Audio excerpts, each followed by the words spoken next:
Welcome to another episode of The Hump with Katie. I'm your host, Katie Thiroux. And today's episode features an amazing non-bassist. He's a wonderful vibraphonist, pianist, musical director extraordinaire, Christian Tamburr. If you're new to The Hump, this is a series where I interview some of the world's most talented artists and musicians and find out why are they so amazing? How did it all happen? And ultimately, what can we learn from their journey? We've already had some fantastic guests like Larry Grenadier, Christian McBride, Rufus Reed, Paul Ellison, and some amazing non-bassists like Justin Coughlin and Ken Peplowski. You can find all of these episodes and more on Apple Podcasts, Spotify, and you can go watch them on YouTube. So go like, subscribe, download, leave a comment, and let me know who you want to hear from next. Before I bring you today's amazing episode, I'd love to thank our sponsors. And first up, we have the clothing company, Jams World. You guys, I absolutely love Jams World. I'm wearing a Jams World right now, of course. And the reason why I love it is because the fabric is made from 100% spun crushed rayon, and it keeps me cool and comfortable. They've been making clothing in Honolulu, Hawaii since 1964. And the artwork is so unique. It's screen printed right onto the fabric and it looks like a piece of art. Go to jamsworld.com and use the promo code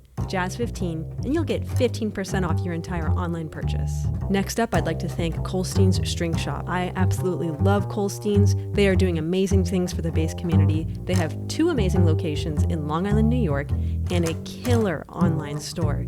Go to Colstein.com and use the promo code KD10 and you'll get 10% off your entire purchase. Okay, it's time to bring you today's episode with the multi-talented, multifaceted Christian Tamburr. Christian wears many hats, you'll find out from listening to this episode, but he's mainly a vibraphone player. Christian grew up in Florida and got started pretty early on the jazz scene, and even got to play with Milt Hinton when he was a teenager. Then he found himself as a 20-year-old gigging 5 nights a week in Las Vegas and kind of stayed there for a while, so we talked about, again, all those hats that he wore. Vibraphones, piano player, musical director, artistic director. This was such a fun conversation, and he's really figured out music business and what works for him, and his goal right now is to help other artists take care of the business so they can focus on playing the music. This was so much fun. You're going to love this episode. So without further ado, here's Christian Tamburr.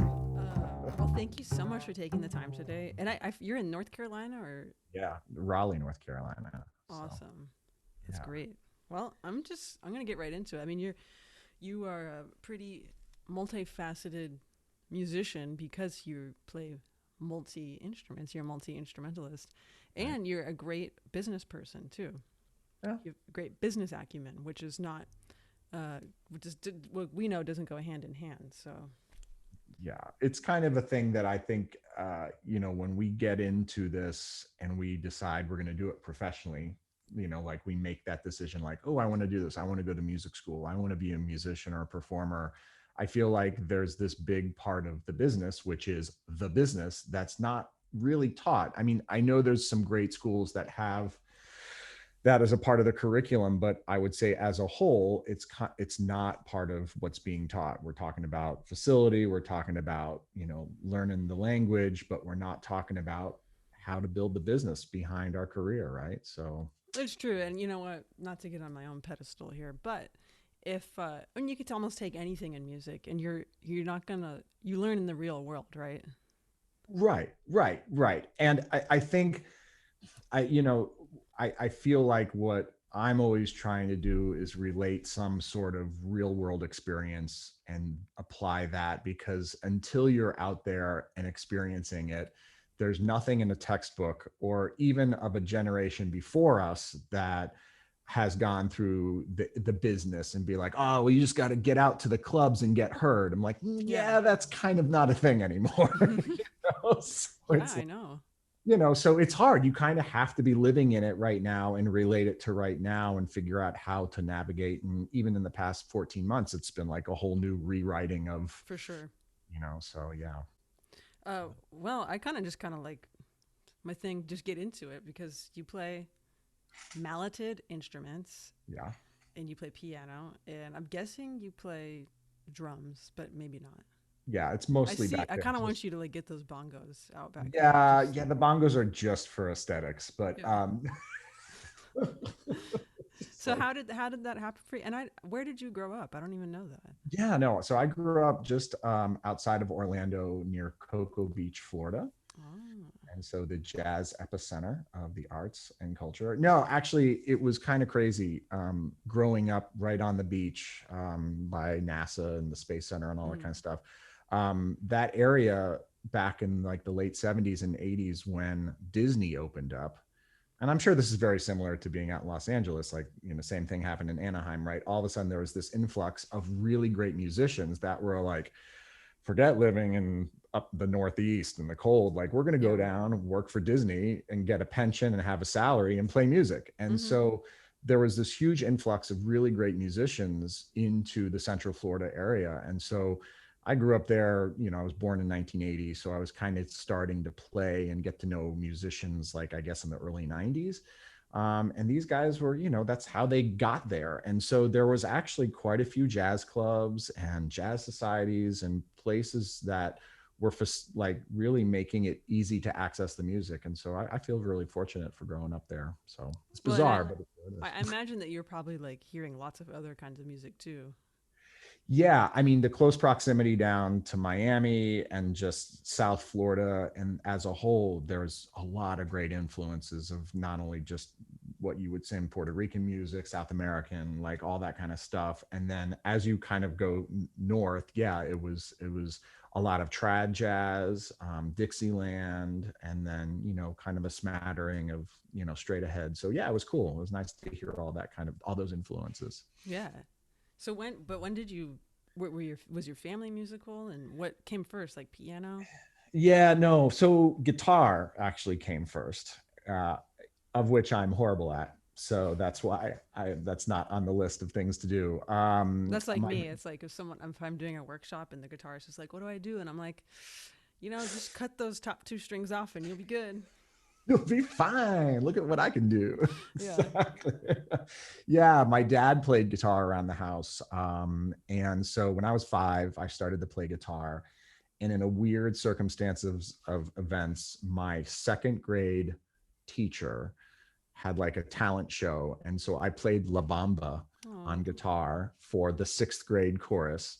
And she was so impressed by my ability to play 2 chords that she took me to hear an artist of who she was the babysitter for.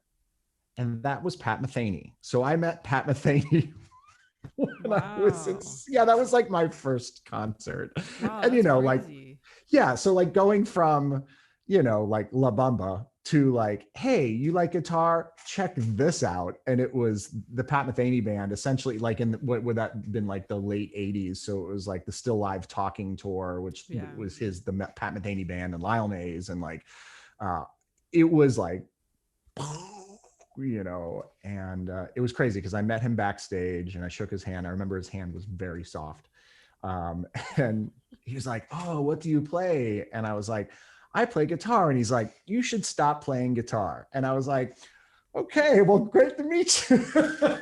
Wow. And he's like, there's so many guitar players out there. Everybody plays guitar. He's like, if you want to do something really different, you should be like the guys in the back of the band that play all the instruments. He's like, you never know what needs what. He's like, and the more instruments that you understand how to play, the more you can write and perform. And I was like, okay, I'll do that in 2nd grade. And so here we are.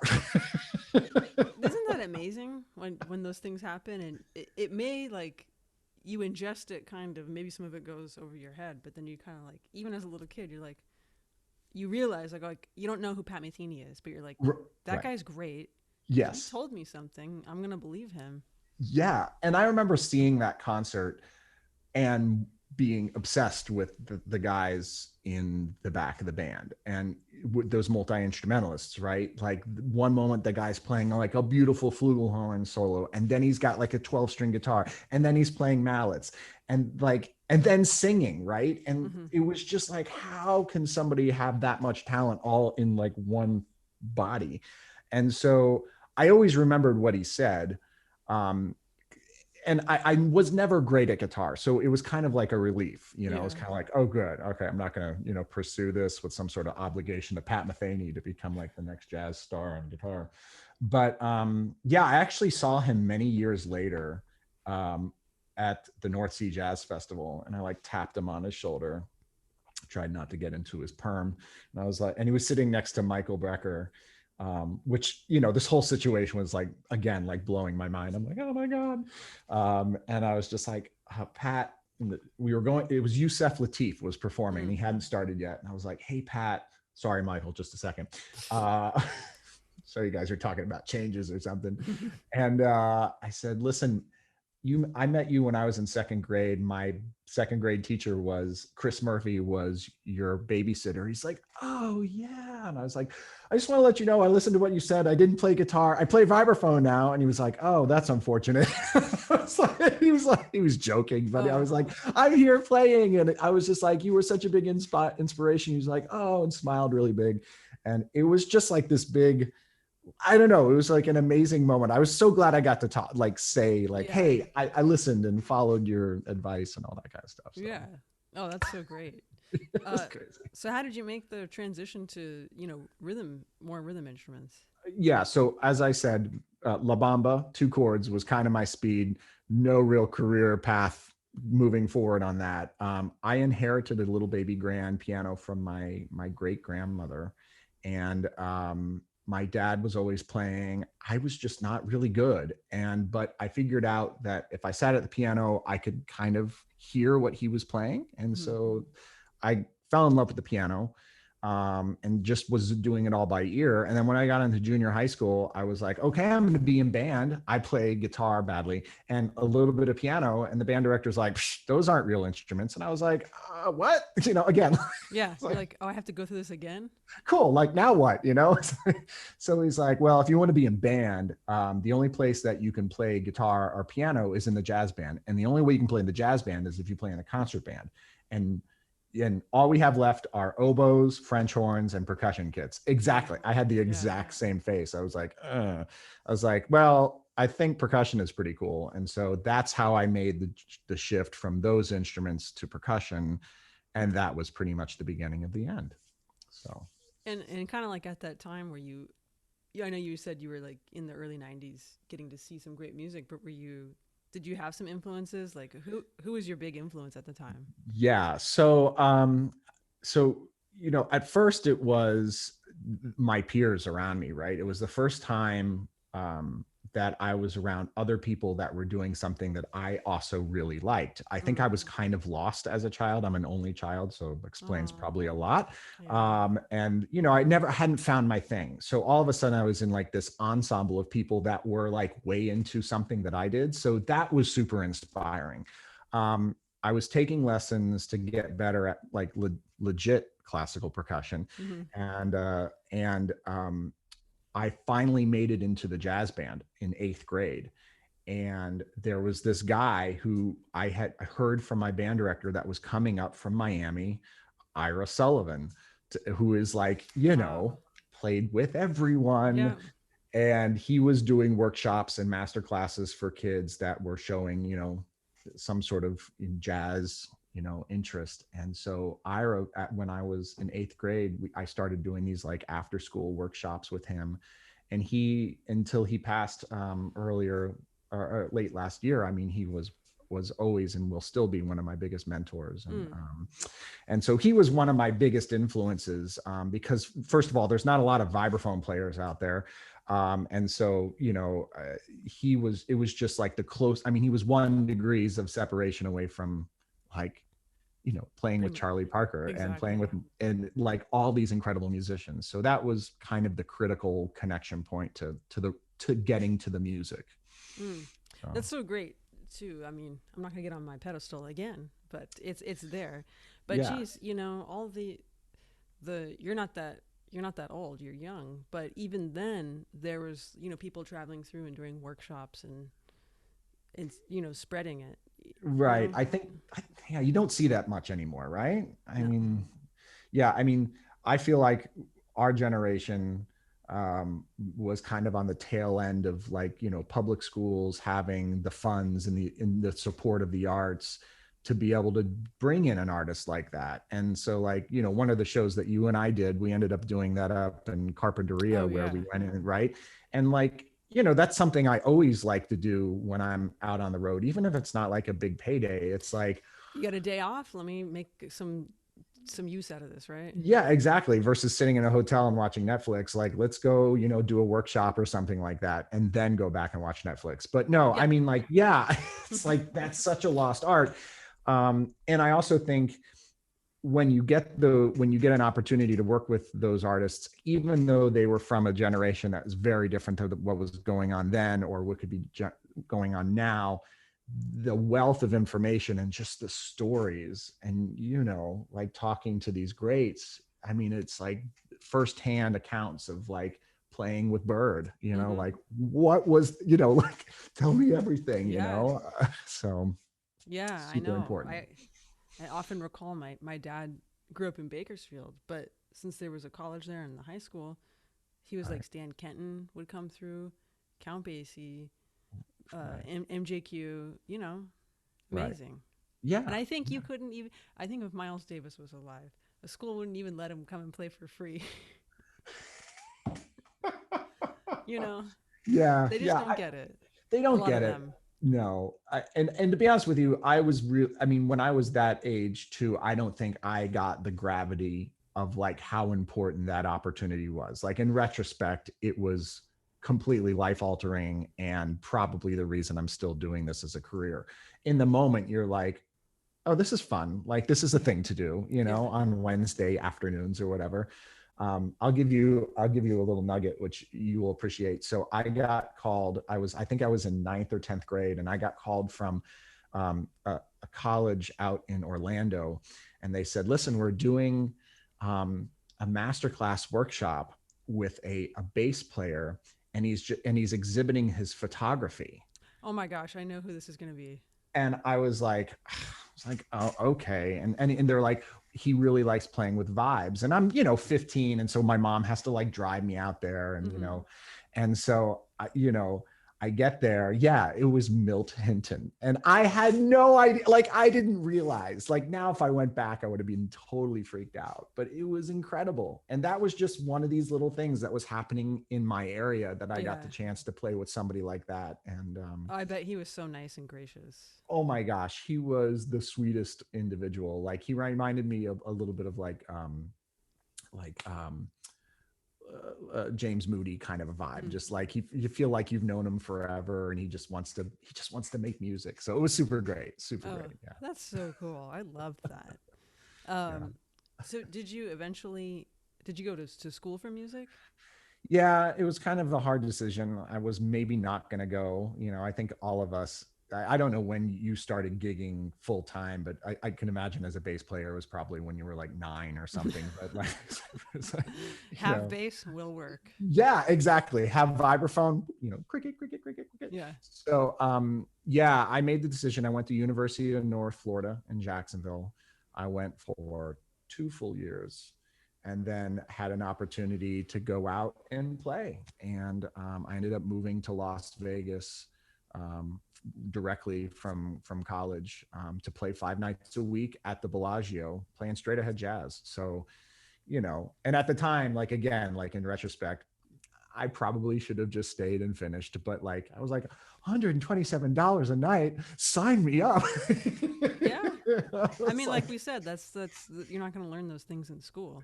Right. So it was a great opportunity. And I mean, college was great. There's guys that I still tour with that are, I met my freshman and sophomore year. So, for the networking, and again, that same thing that I was even talking about, like back in 7th grade, like the like minds, the goals, all the things being so similar, those are friends for life. So, yeah. Oh, that's so true. So when you got to Vegas, it was, what kind of gig was it? Or you said you went on the road before that too? Yeah, so I was on the road. So again, I've had like a weird journey through this industry, right? So first I was just like doing jam sessions with like Ira Sullivan, Nat Adderley. Again, I had no idea who these people, Dr. Lonnie Smith, all these people that were down South Florida. Like, and I was like, hey, I you guys sound pretty good. Hey, yeah, this is pretty happening. Let's do Take the A Train in the sea. And so guys are like, oh, here we go. But so I was just doing that kind of work. And when I was 16, I joined like a swing band, because that's when like the swing thing kind of came back. That had that revival, yeah. Yes, the revival. And I was very fortunate that it did, because this band, we recorded a record, and one of the songs, Pick Up a Phone, went like went crazy. It became like a hit on the radio. So all of a sudden, like nobody kid in band in like 5 different band classes, all of a sudden, like my music was on the radio, like pop radio. And it was like, we were touring. So like I would go to school like Monday through Thursday, and then Thursday night fly out to LA and play like the Viper Room or the Brown Derby or what's one of the hotels. So I had the taste for the road and being out doing like the gigs. And that's why going to school was such a hard decision, because I was like, I kind of would be out there doing it. And so the same thing kind of happened in Vegas. It was a great opportunity. It was this very unique situation when Steve Wynn opened the Bellagio. He opened it with a jazz club in the middle of it, and it was the Bar Moderno or something like that. And they had music 7 nights a week, 3 bands a night, and I was in this quartet that they wanted to add a 5th member. Nobody else was available, and ta-da! Hey. I arrived. So it was great. It was kind of like it was a vocal group. So it was kind of like Lambert, Hendricks and Ross, New York Voices, that kind of thing. The pianist, the bass player, and then a lead vocalist. And so I was like the soloist. So we were doing a lot of that material, which was great because lots of vocal harmony stuff, and then solo. All on vibes. Yeah, I was just playing vibes. And the first night I had drove with my dad all the way from Jacksonville in my minivan, and I'm sure him like the whole way going, what am I doing? Yeah. Moving my son. Only son. Moving to Vegas. It's like at 20, right?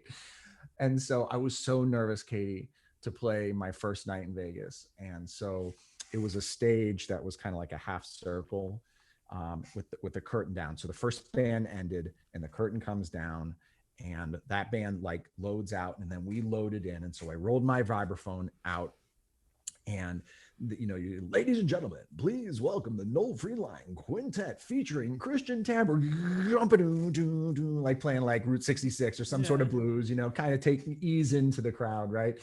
And so the bass player, she had the little button to raise the curtain.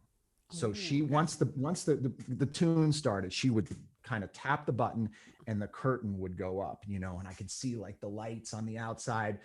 And what I hadn't realized was that when I set the vibraphone up, I set it up too close to the curtain. Oh no. And so as the curtain came up, it grabbed the side of my vibraphone, and the vibraphone went completely vertical and literally left the stage. So all I was there with was 2 mallets, 2 microphones, and people were applauding. They're like, this is great. It's like, jazz. Wow, a little bit of Penn and Teller in there. Exactly. So that was like my first night in Vegas. That's amazing. It ripped the curtain. It eventually fell out of it was like, so the vanishing vibraphone act. Exactly. And then reappearing and exploding into like a million pieces.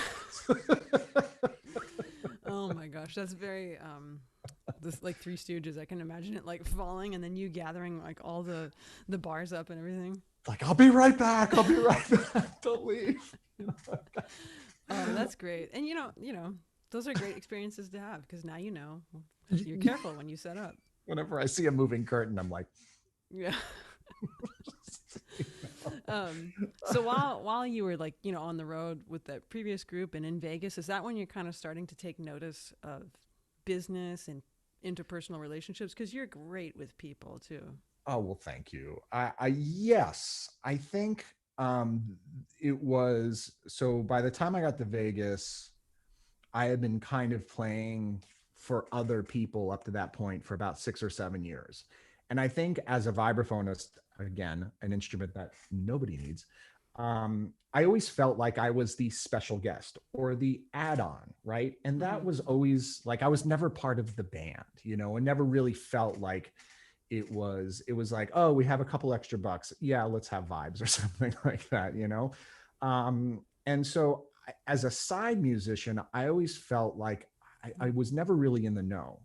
And I always hated that. Like, I always really despised is the wrong word, but I really was frustrated by the fact that I never really knew, I always knew my music. I just never knew what was going on. Like, when are we leaving? Where's the gig at? What time should we be there? Is there a rehearsal? Like, who's in the band? You know, what are we playing? That kind of stuff. I could imagine that for sure. Yeah. And like, again, I was a kid, right? So that was kind of the excuse. Oh, the kid will show up, you know?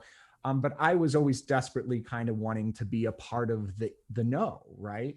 And, you know, I was fortunate because, you know, the band leaders that I worked under were specifically Noel Freeline, who was in Vegas, and Michael Andrew, who was the band leader for Swingerhead, which was the band that I was a part of with the swing group. They were great band leaders, and they had their stuff together. And that was like the first moment where I realized, like, wow, this is being done really well.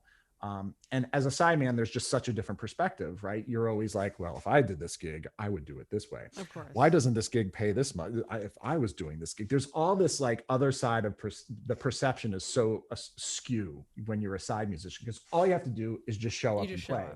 Yeah, exactly. And so it's not until you become a band leader that you realize like all the other junk that actually leads up to the gig. And so, you know, I was learning what worked really well as what didn't work really well. And so that, you know, that's kind of how I started getting exposed to that and saying, hey, when I'm a band leader, I want to take the good, not the bad, and try to prioritize that.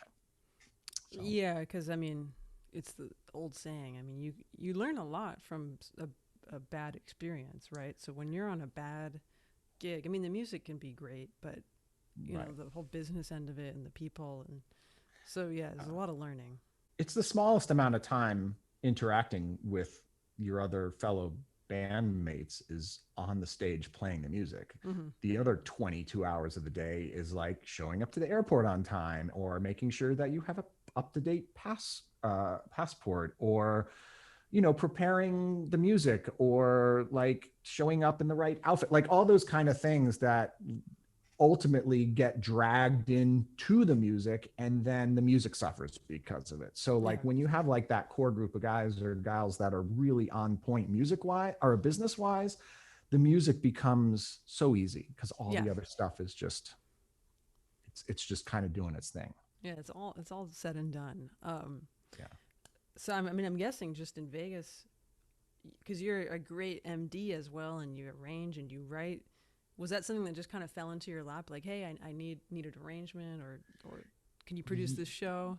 Yeah. So 9/11 happened, and all of a sudden, 2001, all of a sudden, all the live music and entertainment pretty much stopped, right? So similar to what we've been kind of dealing with in the past 14 months, not nearly as long lasting, but it was kind of like, well, what do we do now?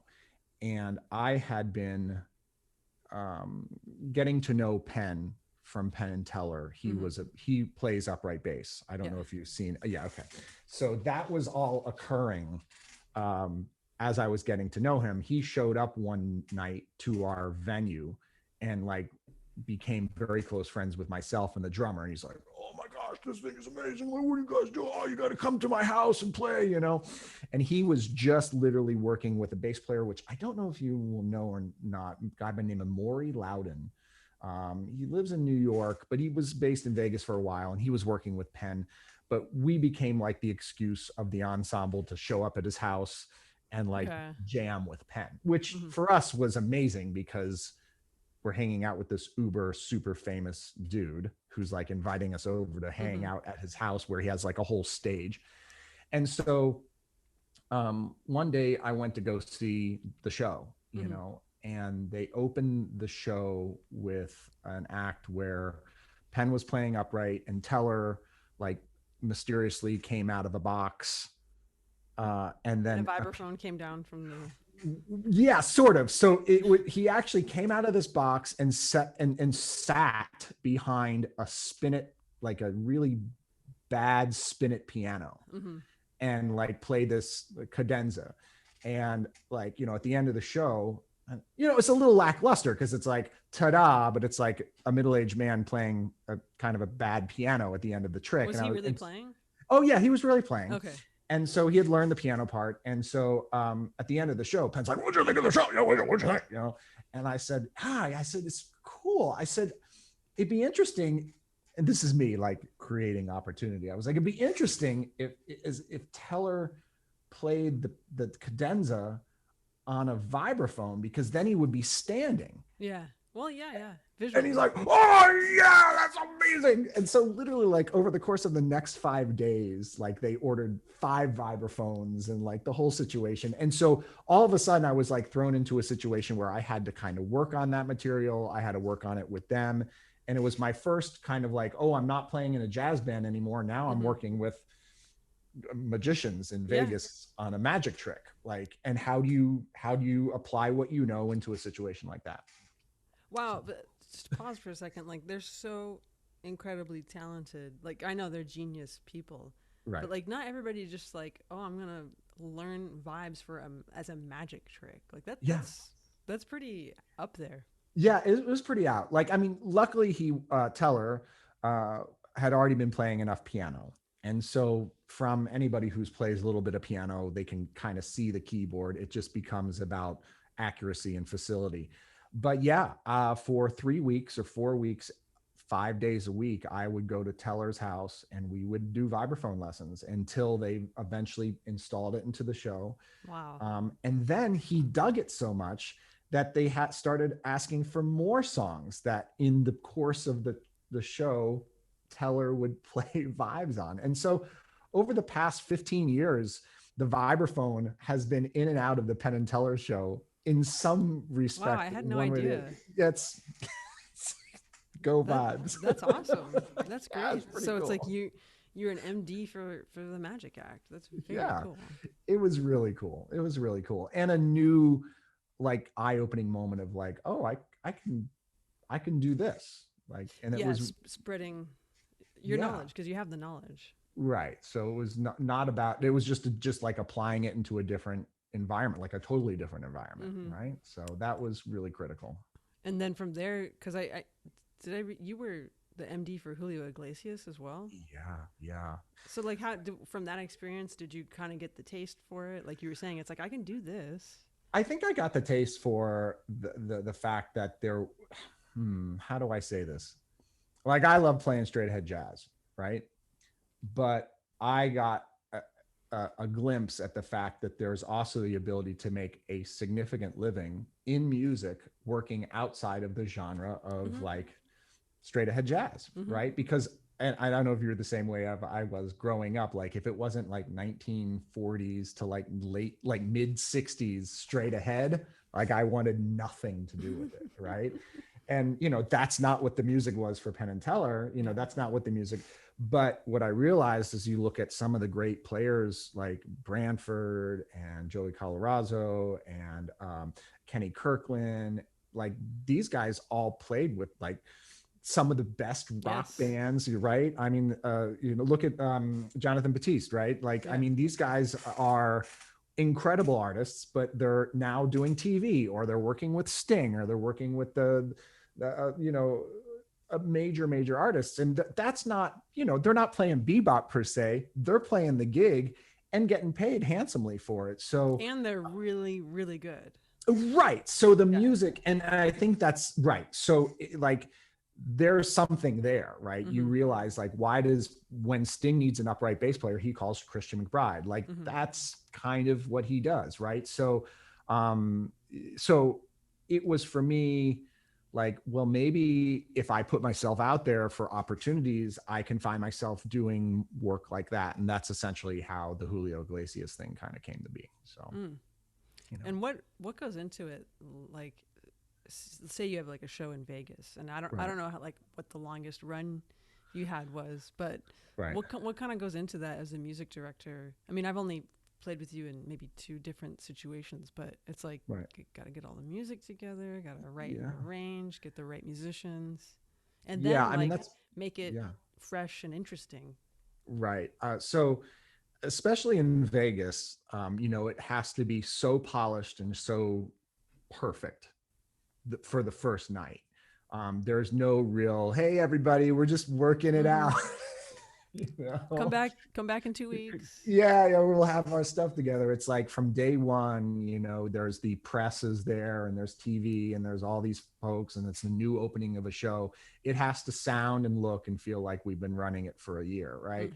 Mm. And so, yeah, kind of to your base, you kind of hit on a couple of the very basic, like the basic things, right? What's the music going to be?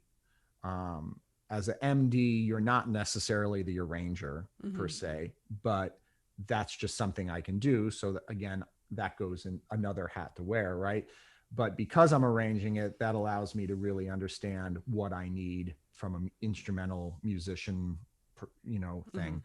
And then it kind of becomes the artist or whoever you're working for, whether it's a production or a single artist, you become their go-to, you're their go-to person, like stand this up, right? So yeah, arranging all the charts, making sure all the music is accounted for, making sure all the roadmaps are like super clear, contracting the musicians, again, not necessarily always my role, but making sure that whoever is hiring the musicians are the type of musicians that I know need to be in that seat.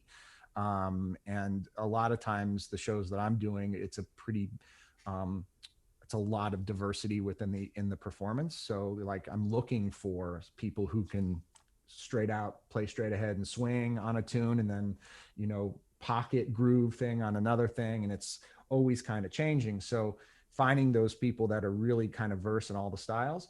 Then there's a period of time where we're like standing the show up. So we're in some sort of rehearsal and being critical to how the music is being executed and prepared. And then you run the tech installation, which is, okay, bring it to the venue, now make it work. And then, it's opening night and now there's an audience, right? And so now you go from prep mode to execute mode, which is like a whole other thing. Like there's no option for failure, right? The artist is looking at you out of the side of their eyes going, I skipped the bridge, I'm on the last chorus, where are you?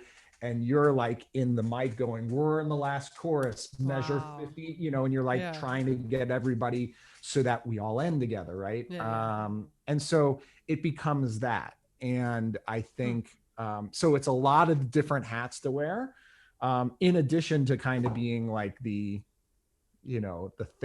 therapist, all the things to like, well, he was playing over my solo. Well, the bass drum's too loud. Well, if I could hear the bass drum, then I wouldn't have to turn up so loud, and you're like, oh.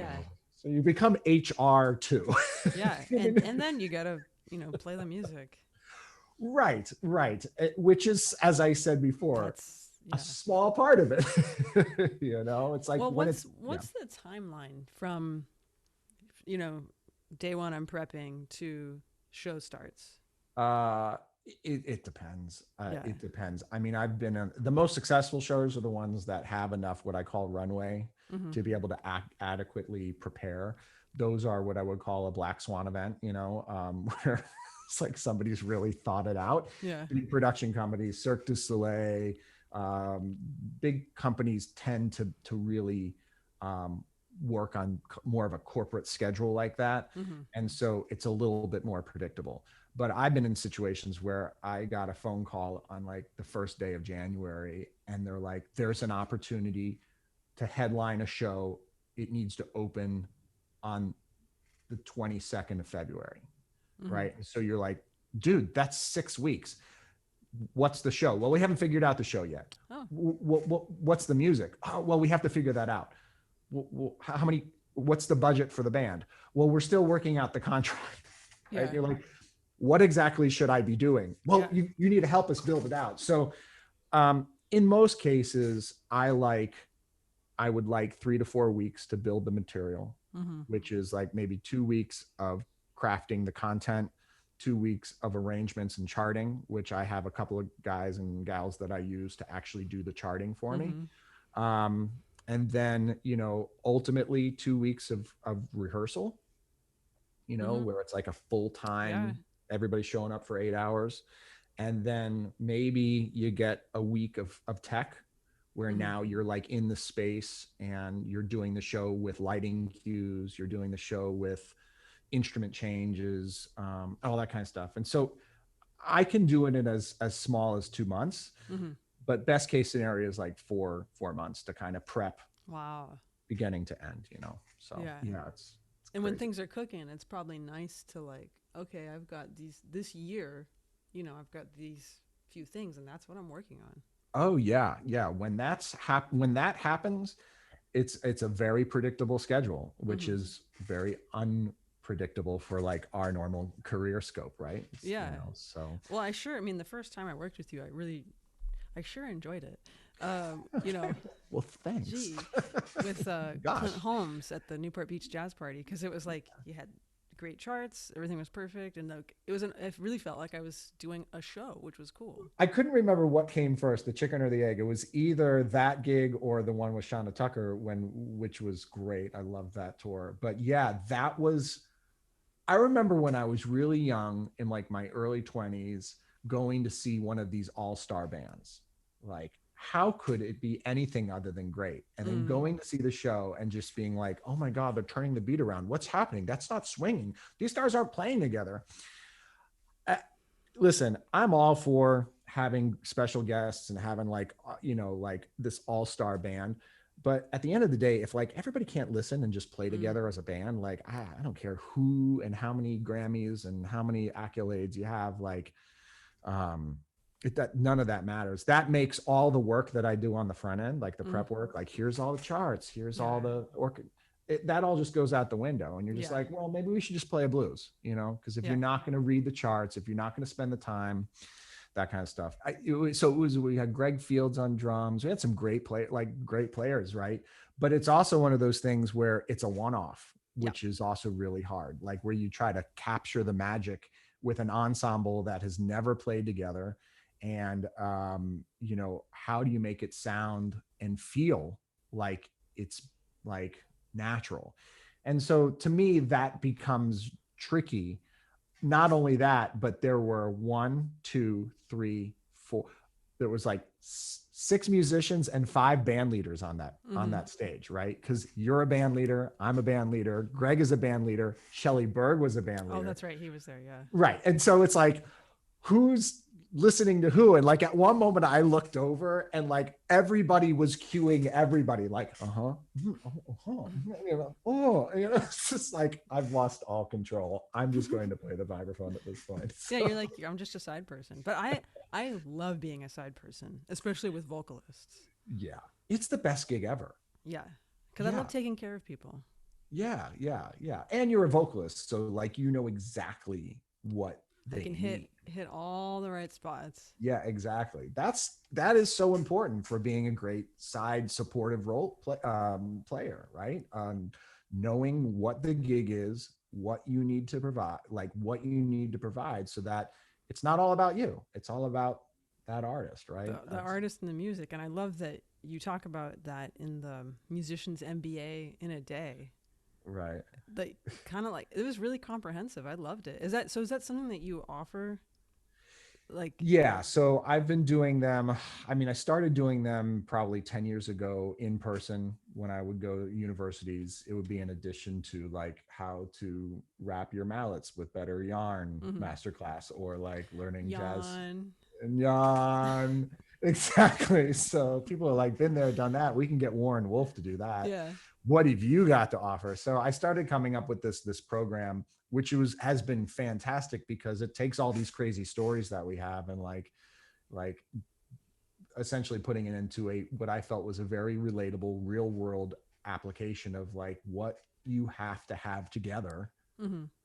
to make a living playing this music. And it's in many cases has nothing to do with your ability to play, Mm-hmm. right? The ability to play is a given, Yes. right? Because at this point, if you're considering yourself as a professional, if others are considering yourself as a professional, then it's less about the fact that it's probably already the fact that you can play. Now it's about like all the other stuff. And so that's not taught in school. And I learned a lot of it just by experiencing it, good, bad, and ugly, right? And so I felt like putting this together would be a way to kind of cover the things that I felt were important to know, But, yeah.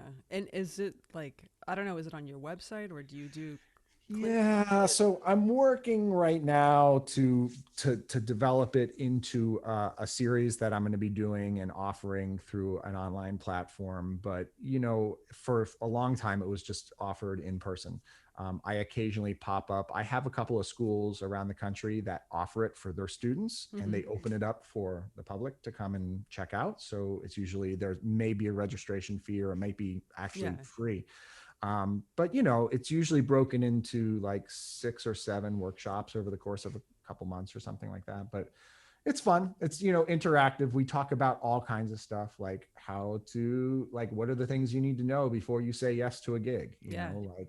Just like for me as a vibraphonist, looks like this: bring, bring, bring.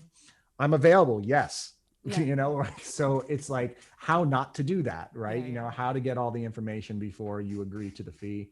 That's great. I mean, no, taxes, organizing.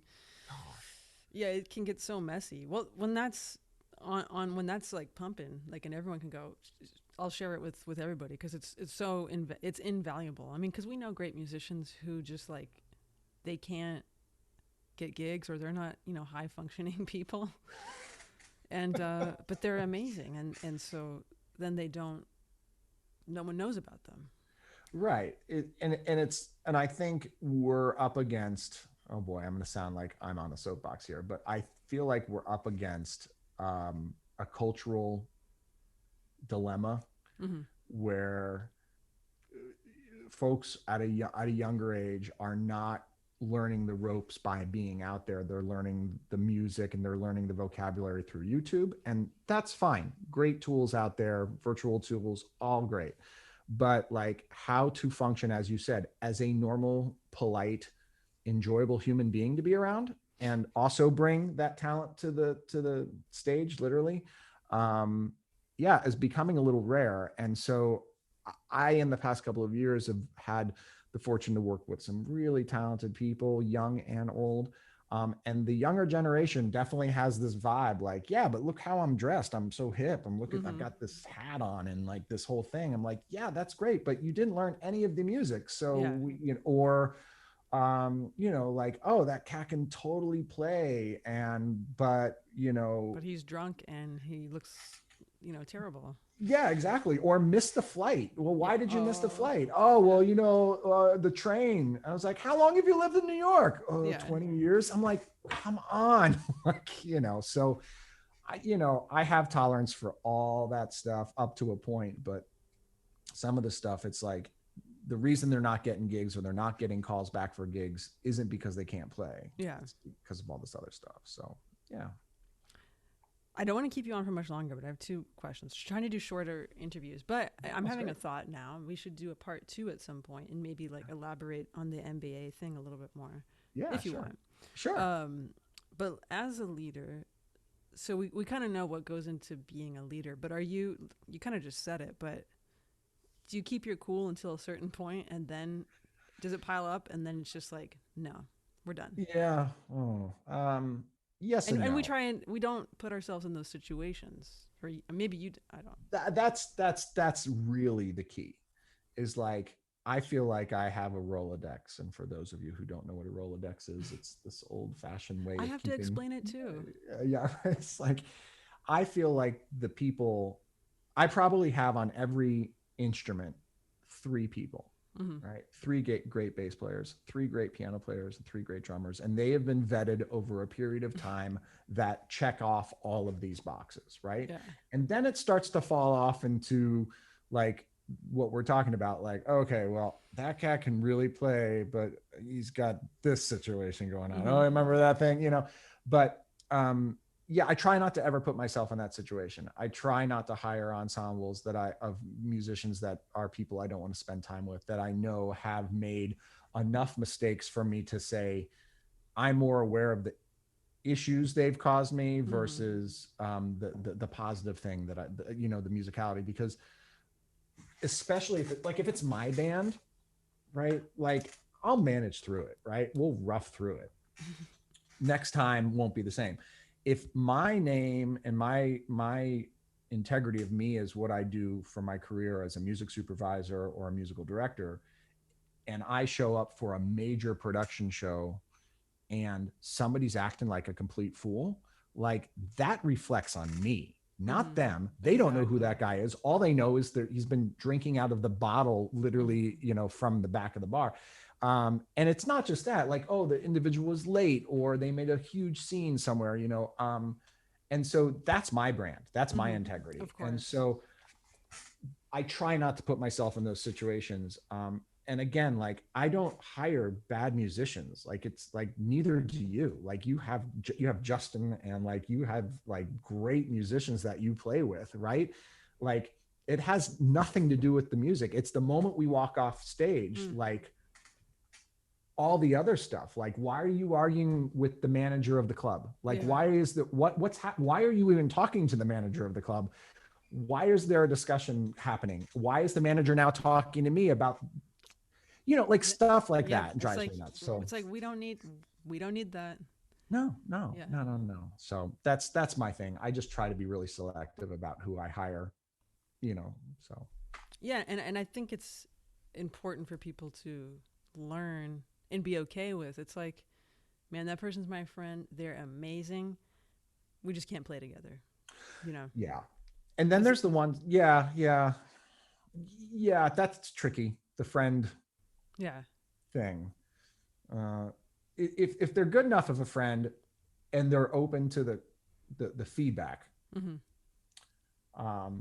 there's there's a young bass player that I've been working with here locally from Greensboro, North Carolina. He's super talented. His name is Will Ledbetter. He's young. He's like 22, 20. I don't know. He's like super young. He's 24, 25. Super talented, great player. And like, he comes to me and he's like, hey man, I've got this situation going on. What do you think? Like, he's open. He wants to learn, because he's like, you've gone through this, right? I was like, oh dude, I've totally gone through that. Check this out. This is how you deal with that. This is how you deal with this.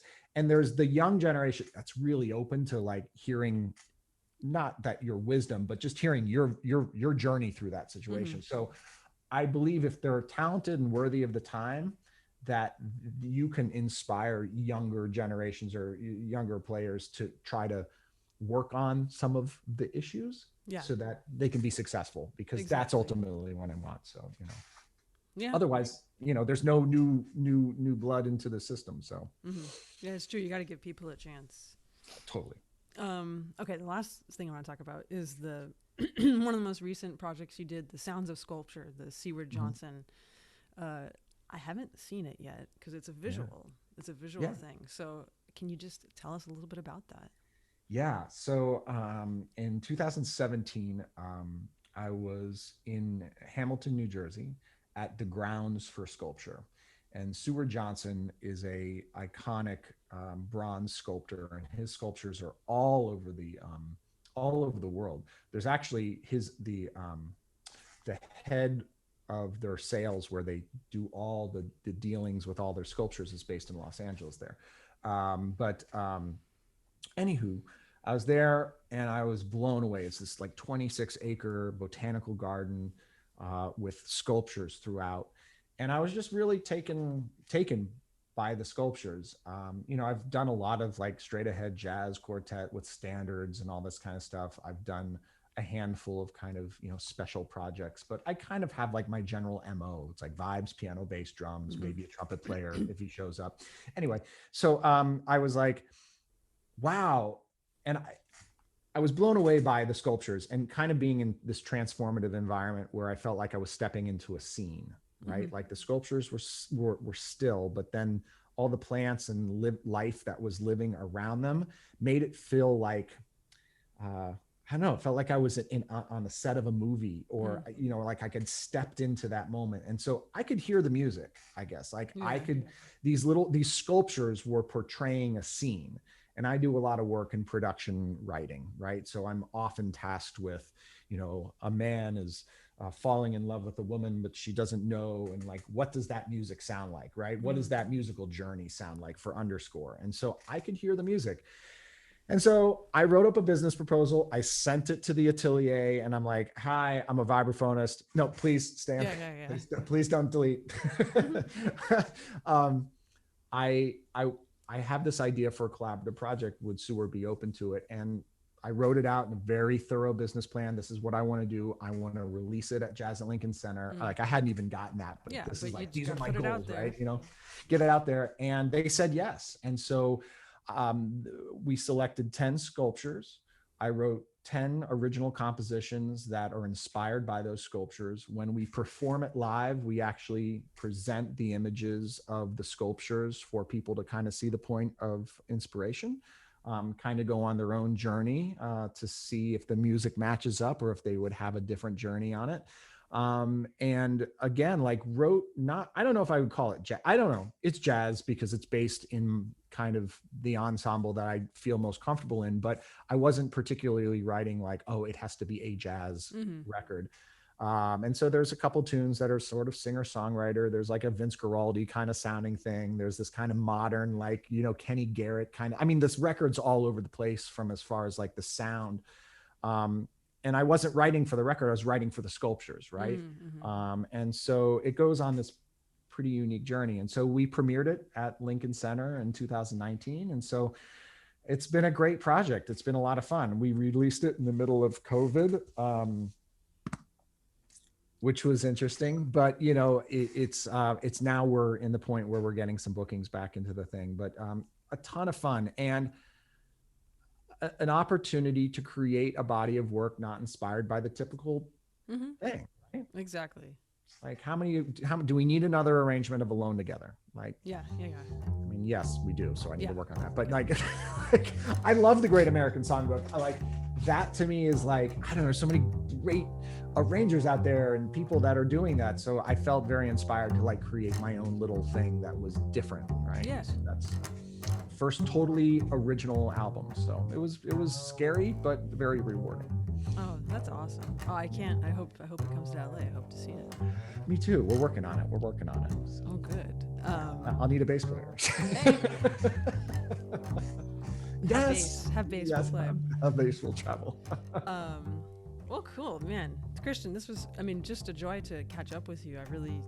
I like spending time with you. You're very fun to be around.